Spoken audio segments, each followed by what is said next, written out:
সৌৰভ গাৰ্গ দুবছৰ গোষ্ঠী সংঘৰ পাছত অশান্ত জৰ্জৰ মণিপুৰত আজি প্ৰথমবাৰলৈ উপস্থিত হ'ব প্ৰধানমন্ত্ৰী নৰেন্দ্ৰ মোদী আৰু তাক লৈ এতিয়া সমগ্ৰ দেশতে এটা চৰ্চা আছে যে 2023 চনৰ 3 মেৰ পৰা মণিপুৰত আৰম্ভ হোৱা ভয়ংকৰ গোষ্ঠী সংঘৰ্ষৰ পাছত প্ৰথমবাৰলৈ মোদী তালৈ যাব যাৰ কাৰণে কটকটীয়া নিৰাপত্তা বেষ্টনী গঢ়ি তোলা হৈছে সমগ্ৰ মণিপুৰত প্ৰথমতে যাব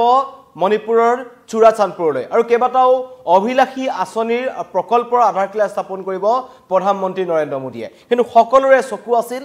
বিৰোধীয়ে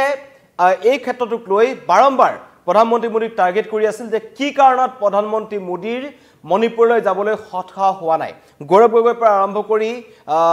সকলোৱে ৰাহুল গান্ধীৰ পৰা আৰম্ভ কৰি সকলো কংগ্ৰেছ নেতাই বিশেষকৈ মোদী মণিপুৰলৈ নোযোৱাক লৈ বিজেপি দলটোক কঠোৰ সমালোচনা কৰিছিল হয় যেতিয়াৰ প্ৰায় 3 মে 2023 চনত প্ৰথমবাৰৰ কাৰণে মেইটে আৰু কুকি জনগোষ্ঠীৰ মাজত যেটো সংঘৰ্ষ লাগিল আৰু 2023 চনৰ 3 মেৰ দিনাখন মেইটে সম্প্ৰদায়ৰ অনুসূচিত জনজাতিৰ মৰ্যাদাৰ দাবীৰে পাহাৰীয়া জিলাসমূহত যি জনজাতীয় সংহতি মৰ্চা মাৰ্চ আয়োজন কৰা হৈছিল তাৰ পৰা এই সংঘৰ্ষ আৰম্ভ হৈছিল ৰক্তাক্ত এক সংঘৰ্ষ য'ত এতিয়ালৈকে চৰকাৰী হিচাপে যদি ক'বলৈ যাম 2000 প্ৰায় 300 মান মানুহৰ মৃত্যু হৈছে লগতে প্ৰায় 60-70 হাজাৰ মানুহ তাৰ পৰা আঁতৰি আহিবলৈ বাধ্য হৈছে স্তব্ধ হৈ পৰিছে মণিপুৰ লগতে 1000ৰো অধিক লোক আহত হৈছে প্ৰায় 500 লোক এতিয়াও নিৰুদ্দেশ হৈ আছে আৰু প্ৰায় 5000ৰ অধিক ঘৰ জ্বলাই দিয়া হৈছিল মন্দিৰ মছজিদ যেনেকুৱা ধৰণৰ ধৰ্মীয় অনুষ্ঠানসমূহ আছিল সকলো এফালৰ পৰা ভাঙি পেলোৱা হ'ল শেষত এতিয়া ৰাষ্ট্ৰপতি শাসন চলি আছে মণিপুৰত কিন্তু সেই মণিপুৰলৈ এতিয়া আশাৰ বতৰালৈ শান্তিৰ বা সম্প্ৰীতিৰ এটা বাৰ্তা লৈ প্ৰধানমন্ত্ৰী মোদী আজি যাব যাক লৈ মণিপুৰত অত্যন্ত কটকটীয়া নিৰাপত্তা বেষ্টনী গঢ়ি তোলা হৈছে যাতে মোদীৰ ভ্ৰমণৰ সময়ছোৱাত কোনো ধৰণৰ অপ্ৰীতিকৰ পৰিস্থিতিৰ সৃষ্টি নহয় এয়া হৈছে চুৰাচান্দপুৰৰ দৃশ্য আমাৰ সাংবাদিক জ্যেষ্ঠ সাংবাদিক নিলয় ভট্টাচাৰ্য তাত উপস্থিত আছে প্ৰত্যেকটো মুহূৰ্তৰ খবৰ আমালৈ পঠাই আছে আৰু এয়া হৈছে এতিয়া কটকটীয়া নিৰাপত্তা বেষ্টনী মণিপুৰত মোদীৰ আগমন আৰু আশা কৰি থকা হৈছে যে মোদীৰ এই আগমনে মণিপুৰৰ পৰৱৰ্তী সময়ছোৱাত মণিপুৰলৈ শান্তি ঘূৰাই অনাৰ ক্ষেত্ৰত হওক বা অন্য ক্ষেত্ৰত যথেষ্ট গুৰুত্বপূৰ্ণ ভূমিকা গ্ৰহণ কৰিব মোদী আজি মণিপুৰত ভৰি থৈ মণিপুৰৰ জনতাক উদ্দেশ্যি কেনেকুৱা মন্তব্য কৰে মেইটে সকলক লৈ কি মন্তব্য কৰে কুকি সকলক লৈ কি মন্তব্য কৰে তাক লৈ সকলোৰে দৃষ্টি নিবদ্ধ হৈ আছে কিন্তু তাৰ মাজতে কৈছো যে নিৰাপত্তাৰ দিশটো 4-5 দিন মান আগৰ পৰাই তাত এছপিজি যিসকল কমাণ্ডাৰ আছে তেওঁলোক আহিছে নিজাববীয়াকৈ তেওঁলোকে তদাৰক কৰিছে যাতে মোদীৰ মণিপুৰ ভ্ৰমণৰ সময়ত কোনো ধৰণৰ উত্তপ্ত পৰিস্থিতিৰ সৃষ্টি নহয় প্ৰতিবাদ যাতে তাত কোনো কাৰণত নহয় সকলো কিন্তু এফালৰ পৰা চাই দিয়া হৈছে আৰু ইতিমধ্যেই মোদীক আদৰিবৰ কাৰণে তাত এদৰে বৃহৎ হোৰ্ডিং আমি দেখিবলৈ পাইছো কিন্তু এটা আশা সকলো মণিপুৰবাসীয়ে বিচাৰিছে কাৰণ মণিপুৰৰ প্ৰত্যেকজন জনতাই বিচাৰি আছে যে মণিপুৰলৈ শান্তি ঘূৰি আহক আৰু ৰক্তাক্ত গোষ্ঠী সংঘৰ্ষৰ পাছত মণিপুৰত এখন নতুন এটা দিনৰ আৰম্ভ হওক ইতিমধ্যে বীৰেন সিঙে পদত্যাগ কৰাৰ পাছত তাত ৰাষ্ট্ৰপতি শাসন চলি আছে আৰু মণিপুৰত 7300 কোটি টকাৰ কেইবাটাও প্ৰকল্প আজি মুকলি কৰিব প্ৰধানমন্ত্ৰী নৰেন্দ্ৰ মোদীয়ে ইতিহাস ৰচি প্ৰথমবাৰ কাৰণে এই ধৰণৰ মণিপুৰত এটা নতুনত্ব দিবৰ কাৰণে প্ৰধানমন্ত্ৰী মোদীয়ে চেষ্টা কৰিব আৰু লগতে ইয়াত এটা কথা কোৱা হৈছে যে মণিপুৰৰ এই গোষ্ঠী সংঘৰ্ষৰ পাছত স্থানচ্যুত হোৱা নিজৰ ঘৰ এৰি আশ্ৰয় শিবিৰত আশ্ৰয় লোৱা এনেকুৱা লোকসকলৰ সৈতে মত বিনিময় কৰাৰ সম্ভাৱনা আছে তেওঁলোকৰ প্ৰতিনিধিসকলৰ সৈতে মেইটে বা কুকি প্ৰতিনিধিসকলৰ সৈতে প্ৰধানমন্ত্ৰী মোদীয়ে কথা পাতিব উন্নয়নমূলক প্ৰকল্পৰ আধাৰশিলা স্থাপন কৰিব আৰু প্ৰায় 12:30 বজাত আজি চুৰাচান্দপুৰত অৱতৰণ কৰাৰ কথা প্ৰধানমন্ত্ৰী মোদীয়ে ইতিমধ্যেই মণিপুৰৰ চুৰাচান্দপুৰ ভ্ৰমণ কৰিব য'ত কুকি সম্প্ৰদায়ৰ আধিপত্য থকা বুলি জনা যায় য'ত প্ৰায় কেৱল চুৰাচান্দপুৰতে 300 জন লোকে প্ৰাণ হেৰুৱাব লগা হৈছিল হাজাৰ লোক তাৰ পৰা তেওঁলোকে নিজৰ ঘৰ বাৰী এৰি বিভিন্ন ঠাইলৈ আঁতৰি যাব লগা হৈছে ইতিমধ্যে আমাৰ গুৱাহাটীতো বহু সংখ্যক মণিপুৰৰ লোক আহি থাকিব লগা হৈছে আৰু এটো হৈছে 1988 চনত ৰাজীৱ গান্ধীৰ পাছত চুৰাচান্দপুৰ ভ্ৰমণ কৰা প্ৰথমজন মুখ্যমন্ত্ৰী হ'ব প্ৰধানমন্ত্ৰী নৰেন্দ্ৰ মোদী সকলোৰে চকু আছে আৰু তেওঁৰ দৃষ্টি নিবদ্ধ হৈ আছে তেওঁ কি কৰিব আৰু উন্নয়নমূলক কাম কাজৰ আধাৰশিলা স্থাপন কৰিব লগতে ইম্ফলৰ মন্ত্ৰীপুখুৰীত থকা 101 কোটি টকা ব্যয়েৰে নিৰ্মাণ কৰিব মণিপুৰ আৰক্ষীৰ মুখ্য কাৰ্যালয় হেতু আধাৰশিলা স্থাপন কৰিব লগতে একেটা অঞ্চলতে 538 কোটি টকা ব্যয় সাপেক্ষে নতুন অসামৰিক সচিবালয় উদ্বোধন কৰিব মানে মণিপুৰখন নতুনকৈ কিবা চিন্তা কৰাৰ কথা হয়তো এটা ইংগিত প্ৰধানমন্ত্ৰী মোদী আজি দিব আন প্ৰকল্পসমূহৰ ভিতৰত আছে 3647 কোটি টকাৰ নিষ্কাশন আৰু সম্পত্তি ব্যৱস্থাপনা উন্নয়ন ব্যৱস্থা আৰু 500 কোটি টকাৰে মণিপুৰ ইনফোটেক ডেভেলপমেন্টৰ প্ৰকল্পৰ আধাৰশিলা স্থাপন কৰিব কেইবাটাও প্ৰকল্পৰ আধাৰশিলা প্ৰধানমন্ত্ৰীয়ে স্থাপন কৰিব আৰু লগতে মণিপুৰৰ মুখ্য সচিব পুনিত কুমাৰ গোৱালে কৈছে যে প্ৰধানমন্ত্ৰীৰ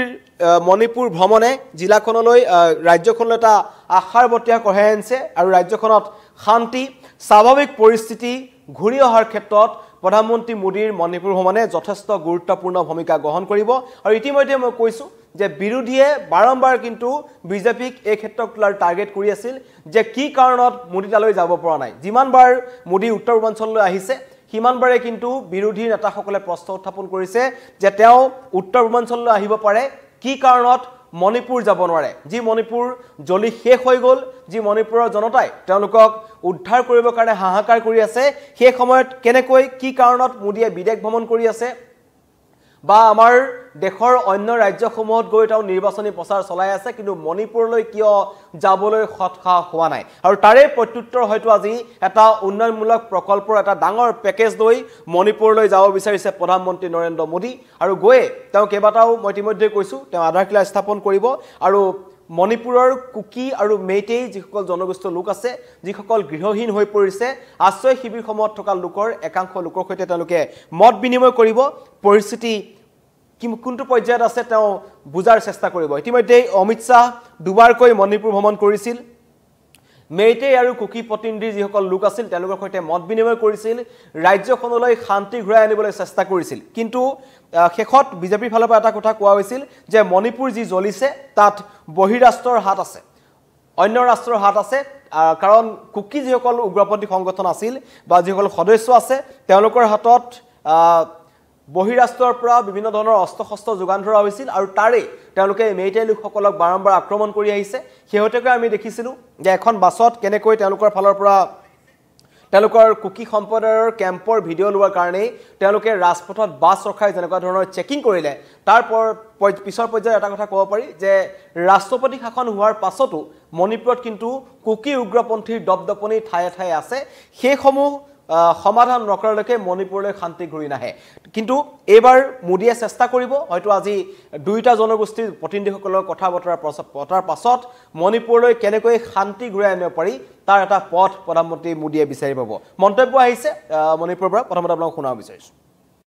प्रधानमंत्री जी आ रहा है हम लोग बहुत खुश है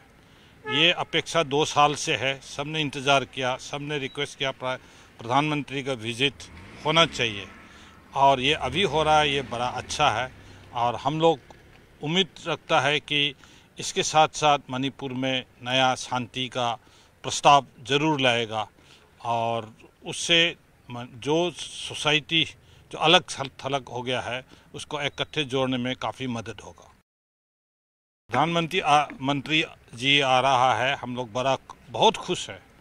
ये अपेक्षा 2 साल से है सबने इंतज़ार किया सबने रिक्वेस्ट किया प्रधानमंत्री का विजिट होना चाहिए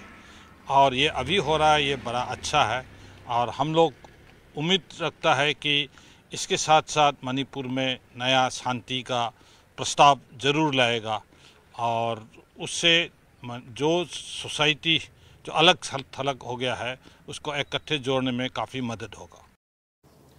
সকলোৱে যথেষ্ট আশা কৰিছে যাতে মণিপুৰলৈ শান্তি ঘূৰাই আনিব পাৰে প্ৰধানমন্ত্ৰী নৰেন্দ্ৰ মোদী আৰু তেওঁৰ আগমনক লৈ মণিপুৰবাসীও যথেষ্ট আগ্ৰহেৰে ৰৈ আছে যে কি কৰিব মোদী আহি আজি মণিপুৰবাসীৰ বাবে কি ক'ব মেইটেই আৰু কুকি দুটা জনগোষ্ঠী যিসকলৰ মাজত এই ৰক্তাক্ত সংঘৰ্ষ লাগিল তেওঁলোকক শান্ত কৰিবলৈ সক্ষম হ'বনে এজন প্ৰধানমন্ত্ৰী মোদী বা মোদীৰ কথা শুনি পুনৰ মণিপুৰৰ এটা শান্তিৰ পৰিৱেশ ঘূৰি আহিব নাই তাক লৈ তাৰ ওপৰত সকলোৰে চকু আছে আৰু সেই কাৰণেই 8500 কোটি টকাৰ প্ৰকল্পৰ আধাৰশিলা স্থাপন কৰিব মোদী এটা বৃহৎ পেকেজ আচলতে মণিপুৰলৈ আগবঢ়োৱা হ'ব যাতে মণিপুৰলৈ সৰ্বাংগীন উন্নয়ন আহক আমি মোদীয়ে ইতিমধ্যে কালি একযোগে এই কথাত লিখিছে যে মণিপুৰৰ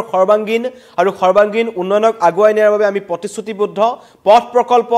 ৰাষ্ট্ৰীয় ঘাইপথ প্ৰকল্প মহিলা হোষ্টেল তাত যি ডিজিপি কাৰ্যালয় মুকলি কৰিব সকলো আধাৰশিলা স্থাপন কৰিম বুলি প্ৰধানমন্ত্ৰী মোদীয়ে একযোগে ইতিমধ্যে মণিপুৰবাসীৰ বাবে এটা বাৰ্তা দিছে যাতে হিংসাত্মক পৰিস্থিতি পৰিহাৰ কৰি মণিপুৰলৈ পুনৰ শান্তি ঘূৰাই আনিব পাৰে আৰু ইতিমধ্যে মই কৈছো যে মণিপুৰ ভ্ৰমণক লৈ মণিপুৰৰ প্ৰান্তে বিশেষকৈ চুৰাচান্দপুৰলৈ যাব তাৰ যি কাংলা ফোৰ্ট আছে তাৰ সন্মুখত কটকটীয়া নিৰাপত্তা বেষ্টনী গঢ়ি তোলা হৈছে আৰু নিৰাপত্তাৰ দিশটো পানী নখৰকা এটা নিৰাপত্তা দিশ মই ইতিমধ্যে কৈছো যে যিকোনো মুহূৰ্তত দেশৰ প্ৰধানমন্ত্ৰী আহিব তাৰ আগতে ইতিমধ্যে কৈছো যে অমিত শাহ গৈছিল তালৈ দুবাৰ তেওঁলোকে গৈ তাত আলোচনাৰ বাবে তেওঁলোকে চেষ্টা কৰিলে কিন্তু মণিপুৰৰ যি দুটা গোষ্ঠীগত সংঘৰ্ষ যি দুটা গোষ্ঠী মেইটে আৰু কুকি তাত কিন্তু তেওঁলোকক উচতাই দিয়া বিশেষকৈ কুকি উগ্ৰপন্থীসকলক উচতাই দিয়া হৈছিল আৰু কোৱা হৈছিল যে ম্যানমাৰৰ পৰা ইয়াত তেতিয়া সন্দেহ কৰা হৈছিল যে চীনৰো হাত আছে যাতে উত্তৰ পূৰ্বাঞ্চলখন অশান্ত কৰি ৰাখিব পাৰি আৰু তাত আমি যেতিয়া গোষ্ঠীগত সংঘৰ্ষৰ যেতিয়া সময় চলি আছিল তেতিয়াও দেখিছিলো যে কুকি উগ্ৰপন্থীৰ হাতত বিদেশত নিৰ্মিত কিছুমান অস্ত্ৰ শস্ত্ৰ পোৱা গৈছিল সেই অস্ত্ৰ ভাণ্ডাৰ হয়তো মণিপুৰক অশান্ত কৰি ৰাখিবৰ কাৰণে বা উত্তৰ পূৰ্বাঞ্চলখনক অশান্ত কৰি ৰাখিবৰ কাৰণে তৃতীয় পক্ষ বা তৃতীয় ৰাষ্ট্ৰৰ হাত আছে বহিৰাষ্ট্ৰৰ হাত আছিল আৰু সেয়া নুই কৰিব নোৱাৰি ইতিমধ্যে চুৰাংচোৱা তথ্যই কৈছিল যে ম্যানমাৰৰ ফালৰ পৰা বিভিন্ন ধৰণৰ অস্ত্ৰ শস্ত্ৰ আহিছে ম্যানমাৰৰ উগ্ৰপন্থী সংগঠনসমূহে কুকি উগ্ৰপন্থীসকলক সহায় কৰিছে আৰু তাৰ কাৰণেই মণিপুৰ জ্বলিছে এতিয়া মণিপুৰক শান্ত কৰাৰ সময় তাৰ কাৰণে দুবছৰৰ পিছত 2023 চনৰ 3 মেত এই ভয়ংকৰ সংঘৰ্ষ আৰম্ভ হৈছিল আৰু আজি তাৰিখত যদি ক'বলৈ যাওঁ 2 বছৰ 4 মাহ 2টা দিন হৈছে আৰু এতিয়া এই কথা যি চৰকাৰী পৰিসংখ্যা আছে সেই কথাটো নকওঁ কাৰণ চৰকাৰী পৰিসংখ্যা মতে মাত্ৰ 300জন লোকৰ মৃত্যু হৈছে আৰু 60000 লোক গৃহহাৰা হৈছে 1000ৰো অধিক লোক আহত হৈছে 300ৰো অধিক লোক হেৰাই আছে নিৰুদ্দেশ হৈ আছে বৰ্তমানো আৰু যিসমূহ ভিডিঅ যেহেতু ইন্টাৰনেট বন্ধ কৰি দিয়াৰ পাছত কিছুমান ভিডিঅ ভাইৰেল হৈছিল সেই ভিডিঅবোৰ দেখিলেই গম পোৱা যায় যে মণিপুৰত কেনেকুৱা ধৰণৰ হিংসা হৈছিল সেই হিংসা পৰিহাৰ কৰি এতিয়া নতুন মণিপুৰ গঠনৰ সময় বা এটা ডাঙৰ অৰ্থনৈতিক পেকেজ বা আধাৰশিলা স্থাপন কৰিব মোদীয়ে আৰু তাৰ পৰাই মণিপুৰত এটা নতুন ধাৰা আৰম্ভ হ'ব বুলি সকলোৱে আশা কৰিছে আৰু এটো কথাই আজি হয়তো তেওঁ প্ৰধানমন্ত্ৰী মোদীৰ এটাই তেওঁৰ লক্ষ্য থাকিব যে মণিপুৰৰ দুইটা যি কুকি আৰু মেইটে যিসকল সম্প্ৰদায় আছে তেওঁলোকৰ সৈতে কথা পাতি যাতে মণিপুৰলৈ শান্তি ঘূৰাই আনিব পাৰি আৰু হিংসাত্মক পৰিস্থিতিৰ পথ এৰি 1988 চনৰ পাছত ৰাজীৱ গান্ধীৰ পাছত চুৰাচান্দপুৰ ভ্ৰমণ কৰা প্ৰথমজন প্ৰধানমন্ত্ৰী হ'ব নৰেন্দ্ৰ মোদী শান্তিৰ কামনাৰে ৰক্তাক্ত গোষ্ঠী সংঘৰ্ষৰ পাছত প্ৰথমবাৰলৈ মণিপুৰত আজি মোদী উপস্থিত হ'ব তাক লৈ এতিয়া কটকটীয়া নিৰাপত্তা বেষ্টনী গঢ়ি তোলা হৈছে 12:30 বজালৈ অপেক্ষা কৰিব লাগিব 12:30 বজাত মণিপুৰৰ চুৰাচান্দপুৰত উপস্থিত হ'ব প্ৰধানমন্ত্ৰী নৰেন্দ্ৰ মোদী